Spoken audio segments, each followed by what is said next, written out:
Wow, GMA, very supportive sa SB19. Talaga namang nakatutok din ang GMA sa mga balita sa SB19. Katulad na lamang ng nasabi nga pong rendition ng Times kung saan ang former Speed members na si Jungkook at Lonnie ay kinanta ito. Well, ang dalawa po ay mga dating kilalang Korean singers kung saan ay halatang hangang-hanga at isa sa fan ng SB19. Madalas kasi na vlog ng dalawa ay ang SB19. Ang kanilang YouTube channel ay may pangalan na Purple Twins. Nakamakailan nga lamang ay kinover or kinanta ang song ng SB19 na isa sa napakagandang kanta nila na Time.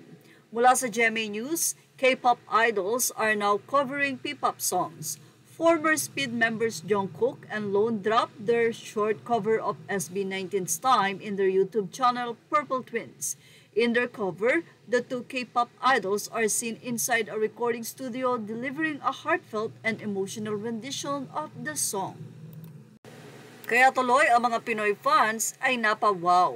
Say nila, "This is Pablo's Dreams, Filipino wave happening now slowly and hopefully magtuloy-tuloy itong initiative na to, sana with the help of the industry and the government na mas lalong malift ang holistic culture natin na siyang hinangaan ng mga banyaga sa SB19 through their songs and core." Say pa ng ilan, dati SB19 ang nagko-cover ng Korean songs, ngayon kanta na nila ang kino-cover ng mga Korean. Sa China hanggang ngayon sinasayaw pa din doon ang Gento, sa Korea sikat ang Dungka, sa Japan naman yung Gento at 18 Ball. This has always been the goal. Lakas naman niya, yan ang goal, sabi ni Josh. Say pa ng mga fans, nahuhook na din sila sa SB. Lagi ko silang napapanood sa YT. Ang ganda kasi ng pagka-reaction nila. Yung hindi nila pinopost yung video while nagre-react sila, and after the song, doon na nila ibibigay ang full reaction nila.